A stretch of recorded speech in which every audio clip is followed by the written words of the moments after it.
Hello everyone, thanks very much for all the support with all of my videos. Last night there was RTE Investigates Inside the Protest was broadcast. An hour and a half long episode about a reporter going around for the last 6 months investigating the protests around the immigration chaos in Ireland.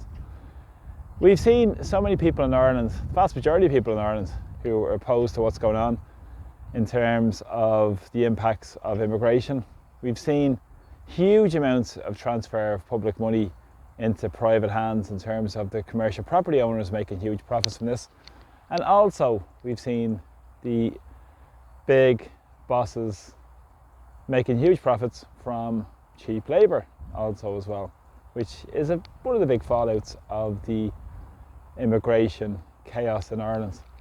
But of course RTE Investigates wasn't interested in any of that sort of stuff and never offered any commentary on that. Didn't offer any commentary on the lack of public services in Ireland.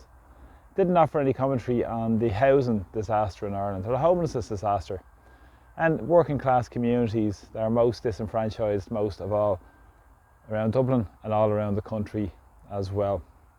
Not to mention zero consultation, no community democracy, no community sovereignty around these critical issues in Irish society that we've seen explode over the last number of years. And of course there was no mention of the Ukrainian conflict and war that Ireland should have no hand, act or part in. As a neutral country, we should be seeking pacific settlements to international disputes. But of course, being the best boys in the class, the Irish political establishments are more interested in bowing down and being lapdogs for Brussels rather than being serving the interests of the people here in Ireland. And following this last night, there's been the usual political reaction. But just to tie in yesterday as well, there was a number of protests in Dublin yesterday, a so-called anti-immigration protest. Now, it's interesting how they frame these things as anti and pro. It's not a simplistic issue. It's an issue because of lack of resources and because of lack of services and because no integration, no consultation and those issues as well. But they always make it into a binary issue rather than actually dealing with the facts and going into any detail on this critical issue in Ireland. And following that, there was 19 arrests. This is interesting because in the context of the public order unit that was deployed, and I've seen video evidence of this yesterday, people that were just walking along, peacefully protesting, were arrested. Now this again shows you the heavy-handed police tactics we've seen over the last number of years in Irish society regarding the right to peaceful assembly. Now, peaceful assembly is a constitutional right, but of course it's conditional to whatever the establishment deem to be peaceful assembly. If it's the right kind of assembly, then it's okay with them. But if it goes against their narrative, well then they can look at prosecuting it and claiming it's not peaceful assembly. But this happened yesterday, and then in the context of what happened in the fallout as well, I saw a journalist as well that was threatened with arrest from a British news organisation that reported on it. But of course, the media will never tell you the truth, what these issues really are about. And of course, the response from last night's RTE Investigates was typical from the political establishment. Of course, there's no place for hate or racism in society, or pointing the finger at anybody else. But of course they didn't deal with the underlying issues, as I said earlier in the video, in terms of the real issues of immigration chaos in Ireland.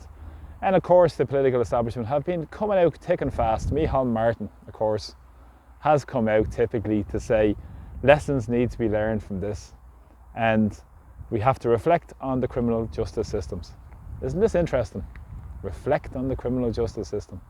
Currently, under the criminal justice system, there is a public order unit, there is a public order act, and also there is an incitement to hatred act as well, which is still in the statute book. And it's interesting because in the last number of years, there's been no increase in charges brought under that act, and yet they're trying to push forward on hate crime legislation. And this was commented on last night by a couple of commentators in this RTE Investigates to say they will have to look at implementing hate crime legislation. And that's part of Helen McEntee's brief that they're trying to push forward over the next period of time, and probably could take a number of months before the next election, and that they have to push it through before the dissolution of this Dáil. Otherwise it falls and it has to go back to the drawing board again if a new government is elected. And of course, over the last year, there's been 24 new judges appointed, all political appointee judges, might I add. Talk about the separation of powers, and there's been more court sittings as well. But as I've said, the big push has been to try and get the hate speech legislation in, and this was commented on quite a number of times last night. And McEntee herself is pushing forward the facial recognition technology, and obviously proposals for ban of face coverings at protests as well. They just don't want protests that go against their narrative.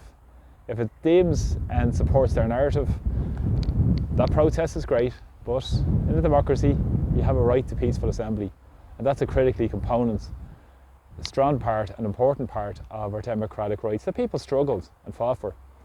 If you remember back well over 100 years ago, you saw the bloody days of the lockout in 1913, where you saw the Dublin Metropolitan Police batting in charge of workers who were standing up for their rights.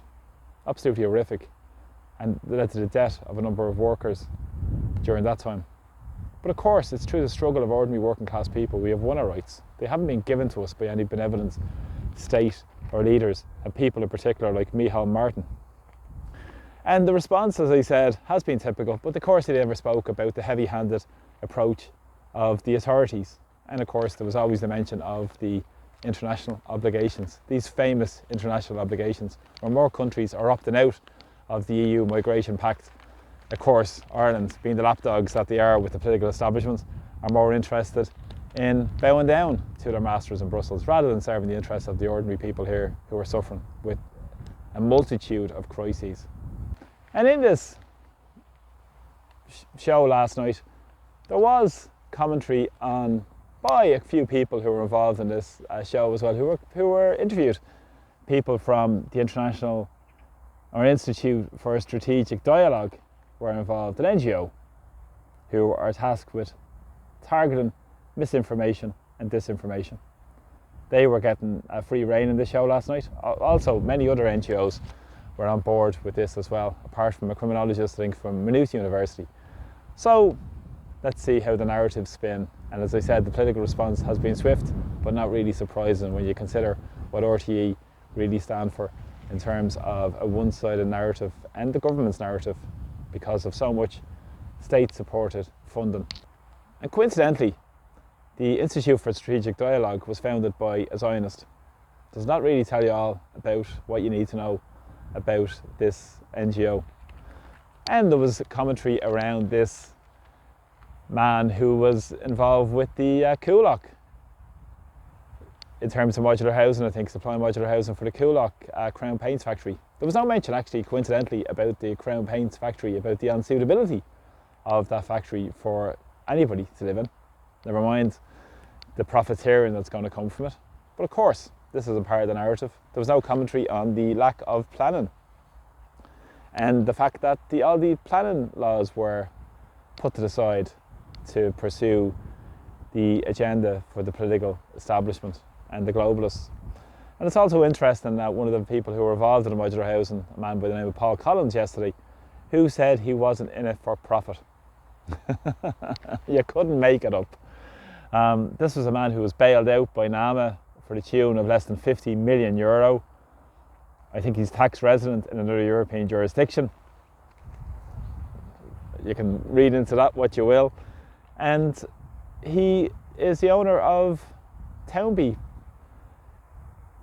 which are huge recipients of public money from the Department of Children, Department of Integration, as well from supplying accommodation down in many centres. One, for instance, in Cahersiveen was where a lot of the residents went on strike because they were rationed to, I think, a litre of water a day and lived in absolutely disastrous, inhumane conditions. But of course, this man isn't in it for profit when he speaks from his top of the range SUV in a foreign jurisdiction for tax haven purposes. This is how Ireland works. And of course, they always paint these people as being victims. You really couldn't make it up. So I'd love to do proper investigative journalism where they actually go to the nub of the issue and what's really causing the chaos, or what's causing what's going on in Irish society. The absolute ignorance of any democratic rights, the ignorance of community democracy, the ignorance of anybody's rights to peacefully assembly, and obviously the dearth of public services and the neoliberal nexus of the European Union, which is never discussed in any mainstream publication because they're all attached almost like a umbilical cord to this so-called free market that's free from the control of ordinary people, but free to wreak havoc on people's lives in Ireland and across Europe also as well. So let's cut through the absolute nonsense of this last night. As I said, there's no place for hate, there's no place for racism, there was no place for attacking anybody in terms of individuals, but it's really about the top of society and having a policy that's fit for purpose in Ireland, that serves the needs of ordinary people and for working class people to essentially take control of a country that we all love. And that's through the struggles of the past. We learned that. That's through the struggles that will proceed into the future of ordinary people, in the context of our independence, in the context of our sovereignty, where people's needs in our country we all love are met to serve everybody. So thanks very much for all the support of my videos, really appreciate them, and take care. I'll talk to you all soon. Slán, bye bye, and please press subscribe also to my YouTube channel. Thanks to everybody who has, I really appreciate it. Take care, bye bye.